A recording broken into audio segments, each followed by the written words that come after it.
இல்லை பில்லி சூனியம் ஏவல் உண்மையா பொய்யா அப்படின்னு கேட்குறவங்களுக்கு இப்போ அதுக்கு முன்னாடி என்ன கேள்வி வரும்னாக்கா, கடவுள் உண்மையா பொய்யா, மாந்திரிகம் உண்மையா பொய்யா. இப்போ கடவுளை பற்றி நம்ம பேசினாக்கா, இந்த மாந்திரிகத்தை பற்றி நம்ம பேசினாக்கா பிற்போக்குத்தனம் அப்படின்னு சொல்லுவாங்க. இது பிற்போக்குத்தனம் கிடையாது, இந்த முற்போக்குத்தனம் தான். ஏன்னா அப்படின்னாக்கா, ஒரு நடிகை ஒருத்தங்க இந்த பில்லி சூனியத்தால் பாதிக்கப்பட்டிருந்தாங்கன்னா பாதிக்கப்பட்டாங்க. அவங்களோட கல்யாண வாழ்க்கைக்கு முன்னாடி எப்படி இருந்தாங்க, கல்யாண வாழ்க்கைக்கு அப்புறம். மாந்திரிகங்கிறது ஒரு பாதிக்கப்பட்ட ஒரு விஷயத்தை ஒருத்தனை ஆக்கவும் முடியும், அழிக்கவும் முடியும். நான் எந்த தப்புமே பண்ணதில்லை, யாருக்கு ஒரு எறும்புக்கு கூட கெடுதல் நினச்சதில்லை. ஆனால் ஆண்டவன் ஏன் என்னை சோதிக்கிறான், இல்லை நாங்கள் இந்த மாதிரி ஒரு சில விஷயத்தில் பாதிக்கப்பட்டிருக்கோம் அப்படின்னு சொல்லிட்டு இருப்பாங்க. இப்போ பார்த்தாக்கா எல்லாமே நமக்கு ஒரு பிரச்சனைன்னு ஒன்று வருது அப்படின்னாக்கா, அது நம்ம விதைத்த வினை தான் நம்ம அறுவடை செய்கிறோம். இல்லை பில்லி சூனியத்தால் மாந்திரிகத்தால் நான் பாதிக்கப்பட்டிருக்கேன் அப்படின்னாக்கா, அவங்க ரொம்ப சிம்பிளான ஒரு விஷயம் தான். நீங்கள் பெருசாலாம் இது பண்ணிக்க வேண்டாம். வராகி ஃபோட்டோ வாங்கி வச்சு காலையில் அதிகாலையில் பிரம்ம முகூர்த்தத்தில் விளக்கேற்றுங்க.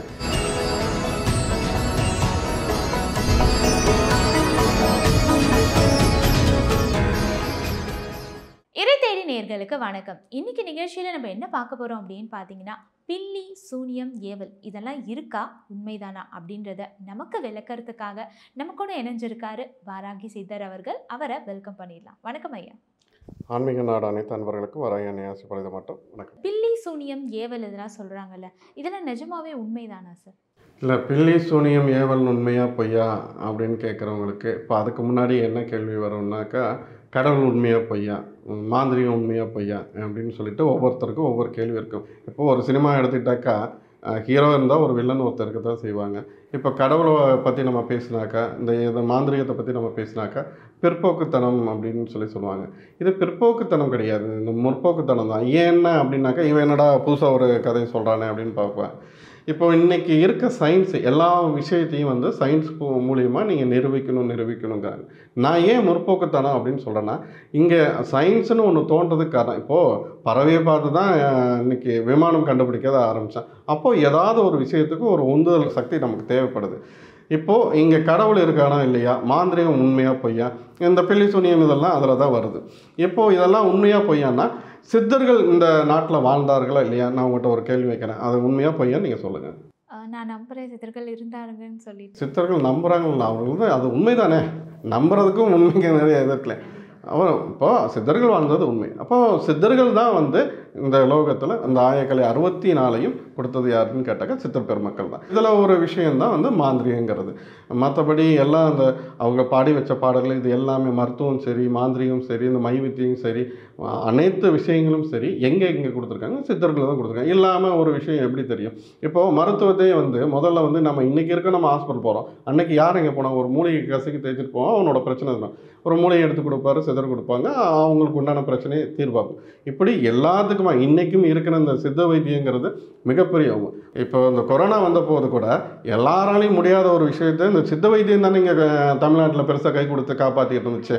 சயின்ஸுங்கிறது நம்ம சித்த மருத்துவத்தை போட்டு அடியோட மேலே எந்திரிக்க விடாமல் அதை பண்ணிட்டாங்க. அவங்களுக்கு நிறைய கட்டுப்பாடுகள் போட்டு, ஏன்னா அவங்களோட இந்த மாதிரியான வளர்ச்சி, அவங்களோட கார்பரேட் வளர்ச்சி தானே இங்கே முக்கியமாக இருக்குது. அதனால் அப்படி பண்ணிட்டாங்க.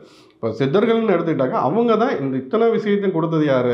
இப்போ எனக்கு சும்மா வந்துடுமா, எனக்கு ஒரு மாந்திரிகளை எனக்கு சும்மா வந்துடுமா, கிடையாது. ஆன்மீகம் சார்ந்த எந்த ஒரு விஷயத்துக்கும் சித்தர் பெருமக்கள் தான் முதல் கோடு போடுறாங்க. அனைத்து விஷயமும் எங்கே வருதுன்னா அவர்கள்ட்ட இருந்து வந்தது. அப்போ அவர்கள் கொடுத்த மந்திரம் எல்லாம் எப்படி பொய்யாயிரும், அவர்கள் கடவுளை பற்றி பாடின பாடல்கள் எப்படி பொய்யாயிரும், இது அத்தனை விஷயமே இங்கே நம்ம யாரும் புரிதல் இல்லாதது தான் இது. இப்போது இன்றைக்கி பழனி கோயிலில் இருக்கிற முருகன் இருக்கா இல்லையா, நவபாசானத்தாலானது. அந்த நவபாசானங்கிறது என்றைக்குமே வித்தை சயின்ஸே இல்லாத காலத்தில் நம்ம எத்தனை விஷயத்தை சொல்லியிருக்காங்க. இந்த நவகிரகங்கள் இருக்கிறதையும் எல்லாத்தையுமே யார் சித்த பெருமக்கள் அன்றைக்கி வானிலை ஆராய்ச்சி, இன்றைக்கி நீங்கள் போய் நீங்கள் விழாவில் அது இருக்குது இது இருக்குதுன்னு சொல்கிறத அன்றைக்கி ஒன்றுமே இல்லாமல் இங்கேருந்து ஒரு டெலஸ்கோப் கூட இல்லாமல் அத்தனை விஷயத்தையும் நம்ம இங்கே சொல்லியிருக்காங்க. என்ன ஒரு விஷயம், இதெல்லாம் எடுத்தாவோ இப்போ இன்றைக்கி நினைக்கிற மாதிரி ஒரு சில விஷயத்தை கொண்டே சேர்க்கறதுக்கு அந்த வாய்ப்பு இல்லாமல் போச்சு. அதுதான் ஒரு விஷயம். இன்றைக்கும் இருக்குது. முன்னாடி பார்த்தீங்கன்னா உழைச்ச வீடு இருக்குது, அதில் இன்னும் பல அரிய தகவல் இருக்குது. இதெல்லாம் வந்து அவங்க கொடுத்துட்டு போனது தான். சயின்ஸில் ஒரு முக்கியமான ஒருத்தர் வந்து அவர் இறந்து போயிட்டார். ஏன்னா இதை நான் அவர் பேரை சொன்னாக்கா அவர் ஜஸ்ட் லைக் தட்டாக போயிடும். அவர் இறந்த போது அவரோட தலையை ஆய்வு பண்ணால் அதில் பாதரசம் இருக்குது. இப்போ கனெக்ட் பண்ணிக்கிங்க, பாதரசத்துக்கும் சிவனுக்கு என்ன தொடர்பு, அவருக்கும் ரசவாதத்துக்கு என்ன தொடர்புங்கிறத அதை யோசிச்சாங்கன்னா இது நான் எங்கேயும் நான் சொல்லாத ஒரு விஷயம். இது மிகப்பெரிய சயின்டிஸ்ட்டு அவர் வந்து இறந்ததுக்கப்புறம் அவரோட தலையில் பார்த்தாக்கா பாதரசம் இருக்குது. அவரோட தலை இதில் வந்து பாதரசம் இருக்குது. பாதரசம் வந்து சிவனோட சொத்து அப்படின்ட்டு சொல்லுவோம். அப்போது பாதரசத்துக்கும் சிவனுக்கும் என்ன லிங்க்கு, அதுக்கும் ரசவாதத்துக்கும் என்ன தொடர்பு, அந்த ரசவாதம் சம்மந்தப்பட்டதுக்கும் அந்த அறிவியல் அறிஞருக்கு என்ன தொடர்பு, இதெல்லாம் ஆராய்ச்சி பண்ணேன். யார் ஒருத்தன் கடவுள் இல்லைன்னு சொன்னோன்னா மறுப்பாளனோ அவனே கடவுள் இருக்குன்னு சொல்லிட்டு அது ஒரு சில விஷயத்த இங்கே ஆராய்ச்சி பண்ணியிருக்காங்க. அதெல்லாம் நடந்திருக்கு, இதெல்லாம் உண்மை. இப்போ இங்கே பில்லி சூனியம் இருக்கா இல்லையான்னா இது எல்லாமே இருக்குது, இல்லாமல் ஒரு விஷயமும் கிடையாது. ஏன்னா பில்லி சூனியம் இருக்கா இல்லையான்னா ஒருத்தரை வந்து பில்லி சூனியத்தால் முடக்க முடியுமானா முடக்க முடியும். மாந்திரிங்கிறது வந்து ஒரு பாதிக்கப்பட்ட ஒரு விஷயத்தை ஒருத்தனை ஆக்கவும் முடியும், அழிக்கவும் முடியும். இப்போ உங்கள் மனநிலையை மாற்றி நாம் நினைக்கும் ஒரு விஷயத்தை செயல்படுத்த வைப்பது, அதை தூண்டுவது இந்த மாந்திரிகளை அதுக்கு ஒரு விஷயம் இதாக பயன்படுது. இப்போ இந்த மாந்திரிகம் இல்லை பில்லி சூனியம் இதெல்லாம் பண்ணால் அந்த மாந்திரிகம் அந்த இதுக்குள்ள வந்து அந்த பில்லி சூனியமே வரும். இப்போ ஒரு கோயிலில் நீங்கள் போய் சாமி கும்பிட்றீங்க. இப்போ அங்கே போய் நீங்கள் சாமி கும்பிடும்போது அந்த இறைவனை பார்த்து அந்த சிற்பத்தை பார்த்து நீங்கள் கும்பிட்றீங்க. அந்த சிற்பத்துக்கு அடியில் என்ன இருக்குன்னு யாருக்காவது தெரியுமா? அந்த சிற்பத்துக்கு எப்படி உயிர் வந்தது, அந்த நீங்கள் கும்பிட்ற சாமிக்கு எப்படி உயிர்னா அங்கே ஒரு மாந்திரிக கலை தான் இங்கே வேலையை செய்யுது. அங்கே அந்த அந்த கோயில் சிலையை வைக்கும் போது அதுக்கு அடியில் பார்த்திங்கன்னா ஒரு எந்திரம் வச்சுருப்பாங்க. அந்த எந்திரத்துக்கு வந்து பூஜைக்கப்பட்ட மை வச்சுருப்பாங்க, உயிர் கொடுத்துருப்பாங்க. இத்தனை விஷயங்கள் இருக்குது. இப்போ இதெல்லாம் இருந்தால் தான் ஒரு கோயிலில் அந்த கர்ப்பகிரகத்தில் அதுக்கு உண்டான பவர் கிடைக்குது. அப்போ இது எல்லாத்துக்கும் இங்கே மூலாதிபதி யாருன்னு கேட்டாக்கா அந்த மாந்திரிங்கிற ஒரு கலை தான். இந்த பில்லி சூனியம்லாம் இருக்கா அப்படின்னா இருக்குது. பில்லி சூனியத்தை நிரூபிக்க முடியுமானா நிரூபிக்க முடியும். ஏன் உதாரணத்துக்கு இப்போ இங்கே தமிழ்நாட்டில் ஒரு பெரிய அரசியல் தலைவர், முக்கியமான ஒரு சினிமா துறையில் இருந்தவர், அவரும் இதனால தான் பாதிக்கப்பட்டிருந்தார். ஒரு நடிகை ஒருத்தங்க இந்த பில்லி சூனியத்தால் பாதிக்கப்பட்டிருந்தாங்கன்னா பாதிக்கப்பட்டாங்க. அவங்களோட கல்யாண வாழ்க்கைக்கு முன்னாடி எப்படி இருந்தாங்க, கல்யாண வாழ்க்கைக்கு அப்புறம் அவங்களோட வாழ்க்கை நான் சொல்கிறது இப்போ அழகாக நீங்களே புரிஞ்சுக்கலாம். அவங்களோட வாழ்க்கையில் நோய்வாய்ப்பட்டு கிடந்தாங்க. அப்புறம் நம்ம ஒரு சில தகவல் சொன்னோம். என்ன சொன்னோன்னா, உங்களுக்கு வந்து அவங்க உலகம் ஃபுல்லாக போய் ட்ரீட்மெண்ட் எடுத்தாங்க. அவங்களுக்கு சர்ம நோய் வந்திருந்தது. என்ன பண்ணியும் அவங்களுக்கான அதுக்கான தீர்வே கிடைக்கல. கடைசியில் சொன்னேன், உங்கள்கிட்ட இருக்கிறது வந்து இதே கிடையாது, நோயே கிடையாது, அது வந்து மாந்திரிக பாதிப்பு. அதை தீரணும்னா ஆன்மீகத்தை கையில் எடுக்கின்ட்டு. அப்புறம் அவங்க கடைசியாக அவங்க சரணாகதி ஆனது எங்கன்னா பழனி முருகன்ட்ட. பழனி முருகன்னா நவபாசனம் அது உலகத்தில் என்ன கொடிய நோயாக இருந்தாலும் அந்த நவபாசனம் தீர்த்தத்துக்கு உண்டான வைத்தியம் அந்த இது எங்கேயுமே கிடையாது. அப்புறம் அவங்ககிட்ட வந்தாங்க. இப்போ வரைக்கும் அந்த நடிகைக்கு இந்த தோல் சம்மந்தப்பட்ட பிரச்சனை, இந்த சர்ம நோய் சம்மந்தப்பட்ட பிரச்சனை இருக்கான்னு இல்லை. அப்போது இதெல்லாம் இருக்குது. அதை சரி பண்ணுறதுக்கு இங்கே வழி இருக்குது, அதை உண்டாக்குறதுக்கு இங்கே வழி இருக்குது. அதான் உண்மை. இப்போ பில்லி சூனியம் ஏவல் இதெல்லாம் இருக்குன்னு சொல்கிறீங்களே சார், இப்போ சாதாரண மக்களுக்கு அதை பற்றின விழிப்புணர்வு அதெல்லாம் இருக்காது. எப்படி அதுலேருந்து மாட்டாமல் நம்ம ஜாக்கிரதையாக இருக்கிறது, நம்ம வாழ்க்கையை அமைதியாக லீட் பண்ணுறது? இல்லை, பில்லி சூனியம்னா எல்லா மனிதனும் இப்போது நம்ம மாட்டாமல் இருக்கிறது. நான் அதுக்கு முன்னாடி ஒரு சிலர் என்ன சொல்லுவாங்க, என்னை பார்க்க வரவங்க ஒரு சிலர் என்ன சொல்லுவாங்க, நான் எந்த தப்புமே பண்ணதில்லை, யாருக்கு ஒரு எறும்புக்கு கூட கெடுதல் நினச்சதில்லை, ஆனால் ஆண்டவன் ஏன் என்னை சோதிக்கிறான், இல்லை நாங்கள் இந்த மாதிரி ஒரு சில விஷயத்தில் பாதிக்கப்பட்டிருக்கோம் அப்படின்னு சொல்லிட்டு இருப்பாங்க. இப்போ பார்த்தாக்கா எல்லாமே நமக்கு ஒரு பிரச்சனைன்னு ஒன்று வருது அப்படின்னாக்கா அது நம்ம விதைத்த வினை தான் வந்து நம்ம அறுவடை செய்கிறோம். இதை யாருமே புரிஞ்சுக்கிறது கிடையாது. ஏன்னா நான் அதை செய்யலை, இதை இப்போ நான் சொன்னேன் இல்லையா, நான் வந்து எந்த கொடுமை யாருக்கு எதுவுமே நான் செஞ்சதில்லை. ஆனால் பார்த்தாக்கா அவங்க 2 பேருமே என்னோடய டிவோட்டிஸ் தான். பக்கத்து வீட்டில் அவங்க வீட்டு வாசலில் இவங்க வீடு இங்கே இருக்கும், அவங்க வீட்டு வாசலில் தான் இவங்க செருப்பு ஸ்டாண்டே வச்சுருப்பாங்க. அவங்க ஒரு அப்பா, அவங்களால பேசவே முடியாது, அவங்களுக்கு போகிற வர கூட சிரமமாக இருக்கும். இப்படி மன ரீதியாகவும் பல பேர் கொடுமைப்படுத்துவாங்க. பண்ணிவிட்டு கடைசியில் பார்த்தா நான் எந்த தவறுமே பண்ணுறதில்லை, நான் எதுவுமே பண்ணல, ஆனால் ஆண்டை என்னை சோதிக்கிறேன் அப்படிம்பாங்க. இப்போது இதே மாதிரி இந்த பில்லி சூனியம் பார்த்திங்கனாக்கா சில குடும்பங்கள் நல்லா இருக்கும். சில குடும்பத்தில் பார்த்திங்கன்னா துர்மரணம் நடந்துக்கிட்டே இருக்கும். யாராவது ஒருத்தர் இறந்து போயிருப்பாங்க, இல்லை கிணத்துல விழுந்து இறந்துருவாங்க, தூக்கு போட்டு இறந்துருவாங்க, இல்லை தீ பிடிச்சி ஏதாவது வச்சு இறந்துக்குவாங்க, இல்லை ஆக்சிடெண்ட்டில் கோரமாக அந்த மாதிரி விபத்துக்கள் நடந்துகிட்டு இருக்குது. இது என்னென்னா செய்வினை. இந்த மாதிரி ஒரு குடும்பம் கெட்டு போகணும், இன்றைக்கி அதுதானே இன்றைக்கி பல பேர் கையில் எடுத்துகிட்டு சுற்றிட்டு இருக்காங்க. அடுத்த குடும்பம் அழிஞ்சு போகணும், அடுத்தவன் நல்லா இருக்கக்கூடாதுங்கிறது. இந்த மாதிரியான துர்மரணங்கள் நடந்துக்கிட்டே இருந்தால் நம்ம யோசிக்கணும். இப்போது அதே போல் இன்னும் ஒரு சில குடும்பத்தில் பார்த்திங்கன்னா நல்லாயிருக்கும், குடும்பம் குழப்பமாகவே இருந்திருக்கும். இது எல்லாத்துக்கும் தீர்வு என்ன நமக்குன்னா, அது ஒரு சில சிம்டம்ஸ் எல்லாம் காட்ட ஆரம்பிச்சிடும். இப்போ ஒரு குடும்பத்தில் பிரச்சனை இருக்குது, புதுசாக ஒரு மனக்குழப்பமோ வீட்டுக்குள்ளே சண்டை சச்சரவோ வருதுன்னா அப்போது அந்த இதெல்லாம் இங்கே காட்ட ஆரம்பிச்சிடும். இப்போது சரி இதுக்கெல்லாம் தீர்வு என்ன அப்படின்னு பார்த்தாக்கா, பெரிய ஆளுங்க அதை போய் பணக்காரன் போய் கோயில் குளம் போவான், இல்லைன்னா அதுக்குண்டான மாந்திரிகரை பார்ப்பாங்க, பார்த்து அதை சரி பண்ணிக்குவாங்க. இப்போ சாமானியன் ஒருத்தன் என்ன பண்ணுவான்? இப்போ அவனுக்கு நம்ம செலவு பண்ண முடியாது, இல்லை வெளி சொல்லியத்தெல்லாம் மாந்திரிகத்தெல்லாம் நான் பாதிக்கப்பட்டிருக்கேன் அப்படின்னாக்கா அவங்க ரொம்ப சிம்பிளான ஒரு விஷயம் தான். நீங்கள் பெருசாலாம் இது பண்ணிக்க வேண்டாம். வராகி ஃபோட்டோ வாங்கி வச்சு காலையில் அதிகாலையில் பிரம்ம முகூர்த்தத்தில் விளக்கேற்றுங்க. இது போக என்னென்னா காலையிலையும் மாலையிலையும் உங்கள் வீட்டில் அந்த பிரச்சனை அதிகமாக இருந்தாக்கா காலையிலையும் மாலையிலையும் என்ன பண்ணுறீங்கனாக்கா அந்த இப்போ சாம்பிராணி புகை போடுறதை நம்ம பல பேர் மறந்துட்டோம். என்னென்னா இப்போ நாட்டு மருந்து கடையில் கருப்பு சாம்பிராணிக்கு பால் சாம்பிராணி கிடைக்கும், அது கூட வெண்கடுகு. இப்போ நிறைய சொல்லுவாங்க அந்த கடுகு கூட இந்த கடுகு, அதெல்லாம் ஒன்றும் வேண்டாம். கருப்பு சாம்பிராணி அது கூட கொஞ்சம் வெண்கடுகு போட்டு காலையும் மாலையும் வந்து நீங்கள் வராகி ஃபோட்டோவுக்கு வீட்டை சுற்றி நீங்கள் அந்த இதை பண்ணுங்கள். இதை பண்ணிங்கனாவே வீட்டில் ஏதாவது துர்சக்தி இருந்தாவோ கெட்ட சக்தி இருந்தாவோ வீட்டை விட்டு ஓட ஆரம்பிச்சிடும். நம்ம அந்த பாதிப்புலேருந்து மீண்டு வந்துக்கலாம் கொஞ்சம் கொஞ்சமாக வீட்டிலேருந்து. அதுவே நமக்கு ஒரு சில விஷயத்தை புரிய வைக்கும். நம்ம வீட்டில் நிம்மதி இருக்கிறதுக்கு ஒரு இதாக இருக்கும். இப்போ இன்னொரு விஷயங்கள் வந்து எங்கள் வீட்டில் எங்கள் அம்மாலாம் சின்ன வயசில் சொல்லுவாங்க, நைட்லலாம் வந்து நான்வெஜ் சாப்பிட்டுட்டு நடந்து போகக்கூடாது, 12 மணிக்கு பேய் பின்னாடி வரும் அப்படின்னு சொல்லுவாங்க. அந்த மாதிரி இந்த 12 மணிக்கு உச்சி வெயிலில் மரத்தடியில் உட்காரக்கூடாது, இந்த மாதிரிலாம் பெரியவங்க சொல்லுவாங்களே சார், அதெல்லாம் வந்து உண்மைதானா? இல்லை, பெரியவங்க சொல்கிறது உண்மையாக பொய்யான்னு கேட்டாக்கா, பெரியவங்க இப்போ அனுபவப்பட்டவந்தப்போ நீங்கள் இந்த ரோட்டில் போகாதீங்க, அந்த இடத்துல பள்ளம் இருக்குது, இல்லை நீங்கள் பார்த்து போங்கன்னு சொன்னால் அங்கே போய் விழுந்தவனால தான் அதை பற்றி சொல்ல முடியும். அனுபவப்பட்டவனுக்கு தான் ஒரு விஷயத்த சொல்ல முடியும். இப்போ சில பேர் வந்து அறிவுரை சொன்னால் இப்போ யாரா அறிவுரை சொல்கிறாங்கன்னு, அனுபவப்பட்டவனுக்கு அடிப்பட்டவனுக்கு தான் அதோட வலியும் வேதனையும் தெரியும். அவன் என்ன சொல்லுவான்? இப்போது குழந்தைக்கு நம்ம சொல்கிறோம் இது தீமா தொட்டுக்காத சுட்டுருன்ட்டு, ஆனால் என்ன பண்ணோம் அதை தொட்டதுக்கு அப்புறம் தான் அதுக்கு வந்து அந்த புத்தி வரும், ஐயோ இது தீ நம்ம தொட்ட சுடும் அப்படிங்கிற அந்த ஒரு எண்ணம் வருது. அதுபோல தான் இப்போ அந்த மாதிரி தான் இப்போ பெரியவங்க என்ன சொல்கிறாங்க அப்படின்னாக்கா, நீங்கள் வெளியில் போகாத, இல்லை நடுஜாமத்தில் உச்சி வெயிலையே நீங்கள் போகாதீங்க அப்படின்னு சொல்ல ஆரம்பிப்பேன். என்ன காரணம் அப்படின்னாக்கா, உச்சி வேளையில் இப்போ என்ன ஆற்றுப்படுகையில் பார்த்திங்கன்னா மோகினியோட ஓட்டம் இருக்கும், அது இல்லாமல் முனியோட ஓட்டம் இருக்குன்னுலாம் சொல்லுவாங்க. இது என்னென்னா உச்சிக்கால வேளையில் வந்து ஆற்றுப்படுகையில் உட்காந்துருக்க வேண்டாம், இல்லை காட்டுக்குள்ளே போக வேண்டாம். ஏன் அப்படின்னாக்கா, இல்லை முச்சந்தியில் போக வேண்டாம்னா முச்சந்தியில் இந்த ஆத்மாக்களோட நடமாட்டம் அங்கே இருக்கும். அதை போக இப்போ மோகினியோட நடமாட்டம் வந்து எங்கே இருக்குன்னா ஆற்றுப்படுகையில் இந்த உச்சிக்கால வேளையில் இருக்குது. இந்த நேரம் போகும்போது ஈஸியாக நம்மக்கிட்ட அன்றிடும். அப்புறம் அது மாதிரி இந்த முச்சந்திலே இன்றைக்கி இருக்க நவநாகரிக உலகத்தில் நம்ம வேலைக்கு போகிறது, பெண்கள் வந்து அவங்களோட சைக்கிளிங் பீரியடில் நீங்கள் வெளியில் போகாதீங்க, இந்த நேரத்தில் போகாதீங்கம்மா. ஏன்னா அந்த ஆத்மாக்கள் டக்குன்னு அவங்கள கூட என்ட்ராகிறதுக்கு அது ஈஸியான வழியாக இருக்கும். இதனால தான் அந்த வேலையை நீங்கள் தவறுங்க, இல்லை போகிறத தவறுங்க அப்படின்னு சொல்கிறது. இந்த மாதிரி ஒரு சில விஷயங்கள், அதாவது துராத்மாக்களும் சரி, மற்ற இந்த மோகினியோட பாதிப்பும் சரி, இந்த டக்குன்ட்டு ஒருத்தங்களை வந்து அவங்களோட லைஃப்பில் என்ட்ராகிறதுக்கு இதெல்லாம் வந்து ஒரு கால நேரமாக இருக்கும். அதனால தான் இந்த நேரங்களில் இந்த மாதிரியான விஷயங்களை செய்யாதீங்கம்பாங்க. அதுக்கப்புறம் செஞ்சுட்டு அப்புறம் நான் அந்த 1 மணிக்கு தான் ஆற்றுப்படுகையில் உட்காந்து நான் தண்ணி அடிக்கிறேன்ப்பா, சுடுகாட்டில் உட்காந்து தண்ணி குடிச்சிட்டு இருப்பான், காட்டில் ஏதாவது தவறான விஷயங்கள் பண்ணுறது, இது எல்லாம் சேர்ந்து தான் அப்புறம் ஒரு வாழ்க்கையில் அப்போ ஒன்றும் தெரியாது, கொஞ்சம் கொஞ்சமாக ஒரு காலகட்டத்துக்கு அப்புறம் அதை ஒன்றா வச்சு செய்ய ஆரம்பிக்கும். மோகினியோட பாதிப்பெல்லாம் வந்து நிறைய பாதிப்பை கொடுக்கும் அவன் வாழ்க்கையில். அப்புறம் மோகினி பாதிப்பெல்லாம் அவ்வளோ சீக்கிரத்தில் ஓட்டவே முடியாது.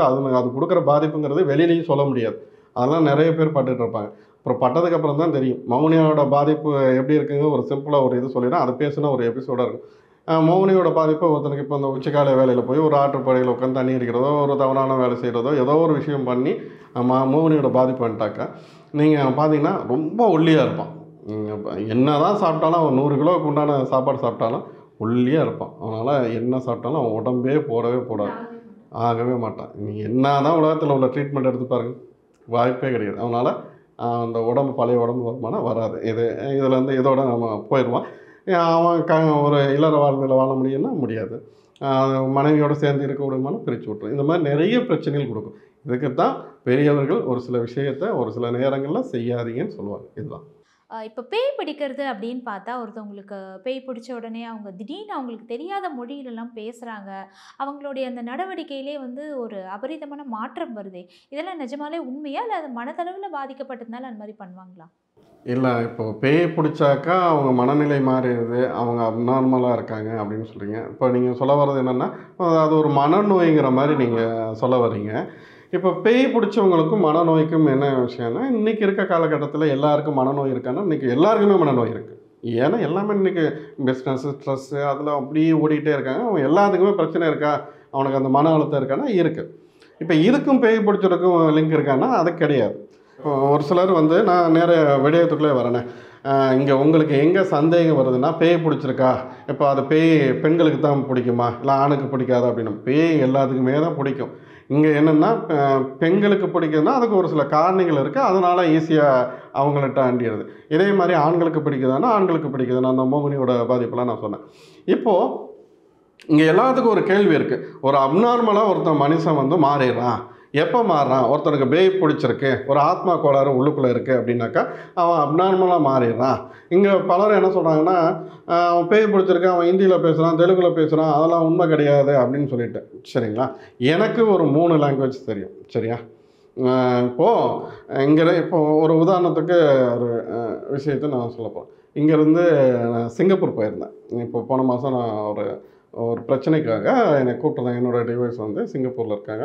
நான் சிங்கப்பூரில் போயிருக்கேன். சிங்கப்பூரில் வந்து பிளாக் மேஜிக் வந்து ஒரு எல்லிகெல்லாம் அவங்க அந்த பிளாக் மேஜிக்னால் நான் ஒரு வராகியோட பாஸுங்கண்ணா. இப்போ அவங்க அதை தானே பார்ப்பாங்க. நான் சொன்னேன் மலேசியாவுக்கு அவங்க வந்துட்டாங்க, மலேசியாவுக்கு வந்துட்டாங்க. இப்போ இவங்களுக்கு என்னென்னா அவங்க வந்து யாருன்னு பார்த்தாக்கா என்னோடய டிவோட்டிஸ் வரும். அவங்க சைனா, அவங்க 2 பேரும் சேர்ந்து அங்கே ஒரு காலேஜ் நடத்துகிறாங்க. அங்கே வந்து என்னென்னா வந்து இவர் வந்து சைனாக்கார். அவர் பாதிக்கப்பட்டவர் என்னென்னா சைனாக்கார். சைனாக்காரர் என்ன பண்ணுறாரு அப்படின்னு சொல்லிட்டாக்கா, அப்போ அவருக்கு ஏதோ ஒரு பிரச்சனை இருந்துக்கிட்டே இருக்குது, உளறாரு. அவங்க ட்ரீட்மெண்ட் எடுத்துருக்காங்க. இப்போ சைனாக்காரன்னா எந்த அளவுக்கு ட்ரீட்மெண்ட் எடுப்பாங்கன்னு தெரியலையா?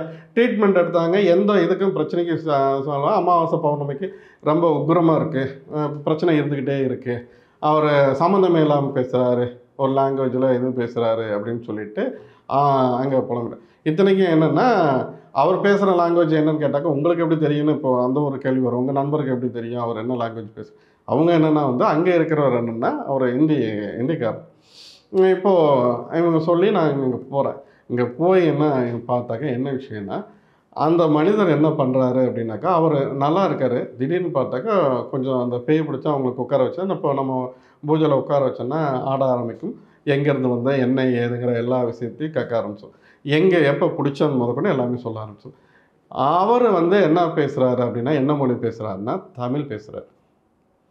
இப்போ என்ன சொல்லுவாங்க, அது ஏதோ 2 வார்த்தை பேசிட்டு போயிடும், அப்நார்மலாக ஒரு 4 வார்த்தையை உளறதெல்லாம் வச்சு நீங்கள் இது பேசாதீங்க, பேய் பிடிச்சுன்னு சொல்லாதீங்க, அது ஏதோ மனநோய், ஏதோ உளறாங்க.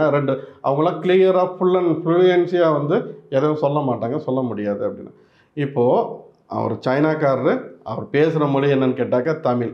சைனாக்காரனுக்கு எப்படி தமிழுக்கு சம்மந்தம் இருக்குது? ஆனால் அதனால் போட்டு ஒவ்வொரு சில விஷயத்தை நான் இங்கே இதுக்காகத்தான் வந்திருக்கேன், இன்னும் விஷயத்துக்காக தான் வந்திருக்கேன், இவனை முடிக்காமல் இங்கே போக மாட்டேன் அப்படின்னு நிற்கிது. இங்கே என்ன விஷயம் அப்படி நடந்திருக்கு அப்படின்னு பார்த்தாக்கா, அவங்களுக்கு எங்கன்னா நேபாளத்தில் பிளாக் மேஜிக்கு கொஞ்சம் ரொம்ப இது. அங்கே ஒரு சில விலங்குகளை வச்சு ஒரு சில பிளாக் மேஜிக் பண்ணும். உடனே இங்கே இருக்கிறவங்களாம் கிளம்பி போகிறாங்க நேபாளத்துக்கு. அங்கே போனாலாம் அங்கெல்லாம் ஒரு இதுவும் வேகாது, எல்லாம் முடியாது. இந்த அவங்கள ஒரு சில விலங்குகளை வச்சு ஒரு சிலது அங்கே போட்டி பொறாமையில் ஒரு சில வேலைகள் பண்ணியிருக்காங்க. அப்புறம் இவருக்கு ஒரு சில விஷயங்கள், அதாவது ஒரு ஆத்மா கோளாறு அங்கே இருந்துட்டு அவர் பேசுகிறது அனைத்தும் பார்த்தாக்கா, இன்னொன்று இவர் இருந்த வீடு இன்னும் அதையும் நம்ம போய் பார்த்ததில்ல. அங்கேயும் ஒரு சில நடமாட்டங்கள் இருக்குதுன்னு போய் பார்த்தாங்க.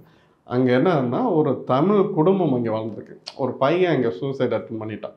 நல்லா வாழ வேண்டிய பையன் ஒரு 21 வயசில் இறந்து போயிட்டான். அது அந்த கதை ஒரு பெருங்கதை.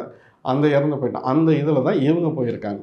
இவங்க போய் இருந்துட்டு தான் இவங்க இதெல்லாம் யாருமே அவங்க பெருசாக இது பண்ணிக்க போகிறது இல்லையா? ஸோ வந்துட்டாங்க. அடுத்தது இவங்க கன்டினியூ பண்ணியிருக்காங்க. இதுக்கப்புறம் இந்த ஆத்மா தான் இவங்ககிட்ட இருக்குது. இது இல்லாமல் இவங்க பிளாக்மெயில் பண்ணுறது எல்லாம் சேர்ந்து ஒட்டுக்காக சேர்ந்து அவனோட வாழ்க்கையை துவாம்சம் பண்ணிடுச்சு. இவங்களுக்கும் பிஸ்னஸில் அடி மேலே அடி விழுந்துகிட்டு இருக்கு. இது என்னங்கிறதுக்கு தான் சரி பண்ணுறதுக்காக அங்கே போயிருந்தபோது இந்த பையன் பேசுகிற தமிழ் பார்த்திங்கன்னா ஃப்ளூயண்டாக எங்கேருந்து வந்தேன், எதுக்காக வந்தேன், நான் என்ன மாதிரி, நான் இங்கே எதுக்காக இங்கே சிங்கப்பூர் வந்தேன், எப்படி இறந்தேன், நான் இப்போ என்னோடய நோக்கம் என்ன அப்படின்னு இருக்குன்னு எல்லாத்தையும் கடகடன்னு ஒப்பிக்கிறேன். சைனாக்காரனுக்கு தமிழ் எப்படி அவ்வளோ ஃப்ளூயன்சியாக வரும்? சொல்கிறாங்க இல்லையா? இதை வந்து ஒரு சும்மா அவங்க போகிற போக்கில் 2 வார்த்தையை பேசிட்டாக்கா உடனே வந்து ஆத்மா வந்து அந்த மொழி பேசு இந்த மொழி பேசுங்கிறாங்க. நான் ஒரு தமிழன், எனக்கு தெரியாத தமிழ் எப்படி இருக்குது, எப்படி பேசுகிறாங்கிறது கரெக்டாக அவ்வளோ ஃப்ளூயன்ட்டியாக பேசுகிறான்.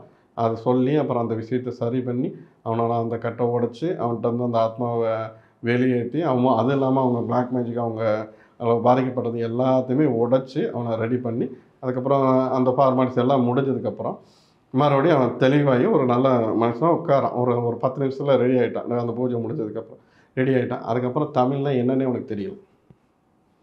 அவ்வளோ நேரம் தமிழில் பேசினவன் தமிழில் ஒரு வார்த்தை கூட தமிழில் தெரியல. அவன்கிட்ட சைனீஸில் இங்கே பேசுகிறான், இங்கிலீஷில் பேசிகிட்டு இருக்கான், அந்த பையன்கிட்ட பேசியிருக்கான். சரி ஓகே, அப்போ தான் அவங்க உணர்றாங்க இப்படி ஒரு விஷயம் இருக்குது, இந்த மாதிரியெல்லாம் நடக்குது அப்படின்னு சொல்லிட்டு. இது ஏன் இப்போ அங்கே உதாரணம் நான் காட்டினா இங்கேயும் நிறைய நம்ம சொல்லலாம். இங்கே சொன்னாக்கா ஏங்க இங்கே எல்லாருக்கும் தாங்க எல்லா லாங்குவேஜும் தெரிய மாட்டேன். எவ்வளோ ஒருத்தர் எங்கோ கடல் கடந்து ஒரு நாடு கடந்து ஒருத்தர் அங்கே இருக்கவனுக்கு தமிழ் ஃப்ளூயன்ட்லேயே பேசுகிறான்னா அப்போ ஆத்மாங்கிற ஒரு விஷயம் இருக்குது. அதை பேய் நீங்கள் எப்படி வேணாலும் எடுத்துக்கலாம்.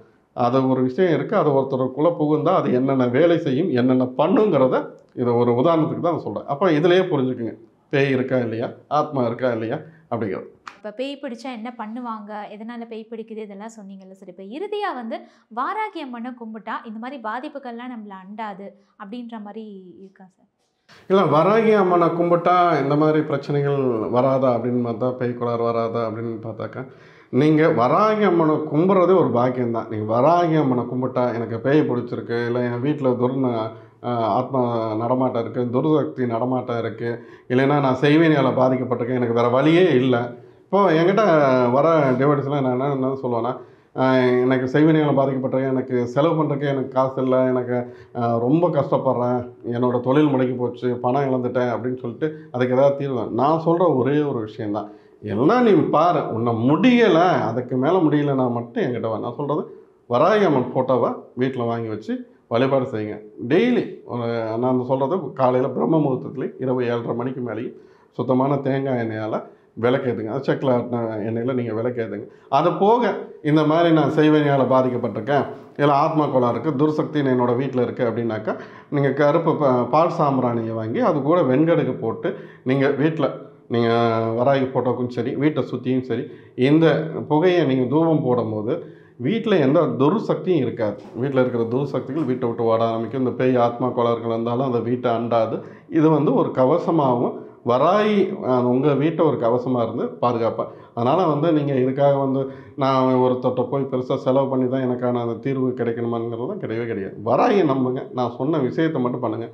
பெருசாக இல்லை வராகியை கும்பிடணும்னா அதை பண்ணணும், கிழங்கு வைக்கணும், மாதுளை வைக்கணும், இதெல்லாம் பண்ணால் தான் வராகிக்கு அனுகிரகம் கிடைக்குமா, பாயாசம் வைக்கணும், எதுவும் வேண்டாம். ஒரு ஆத்மா ஒரு கிளாஸ் பச்சை தண்ணி வச்சுட்டு அதுதான் அவளுக்கான படையல். நீ அது போதும். உனக்கு பெரிய பறையாக நீ வாங்கி வச்சுக்க. உன்னோட சக்திக்கு ஈழை நின்று எதுவுமே நீ செய்ய வேணாம். ஒரு ஆத்மாத்மா ஒரு கிளாஸ் பச்சை தண்ணி, ஒரு கோவலையில் பச்சை தண்ணீர் மட்டும் நீ வச்சு வழிபாடு செய்ய ஆரம்பிச்சிங்கன்னா எப்பேற்பட்ட பில்லி சூனியமாக இருந்தாலும் சரி, செய்வினை கோளாறாக இருந்தாலும் சரி, மாந்திரிக பிரச்சனை, அது இல்லாமல் நீங்கள் ஆத்மா கோளாறு சொல்கிறீங்க இல்லையா, ஆத்மா சம்மந்தப்பட்ட எதுவாக இருந்தாலும் இது ஒன்று போதும். ஒரு 10 ரூபா தான் அதுக்கு செலவுங்க. 10 பைசா செலவு இல்லாமல் நம்ம சொல்லுவாங்களே, அதெல்லாம் விட்டலாம். 10 ரூபா தான் இதுக்கு செலவு. இதோட ஒருத்தவங்களோட பிரச்சனைங்கிறது நீங்கள் இதுக்கு மேலே ஒரு அறம் எங்கேயுமே கிடையாது. அதை ஆத்மார்த்தமாக அந்த காரியத்தை செய்யுங்க. நீங்கள் இந்த மாதிரி பிரச்சனைகள் இல்லாமல் நீடு சந்தோஷமாக உங்கள் குடும்பம் சந்தோஷமாக வரும். ஓகே, ரொம்ப அழகாக சொன்னீங்க சார். இவ்வளோ நேரம் எங்களுக்காக உங்களுடைய அந்த பிஸியான நேரத்தை ஒதுக்கி நிறைய விஷயங்கள் விளக்குனதுக்கு ரொம்ப நன்றி. Thank you so much. நன்றி மேம்.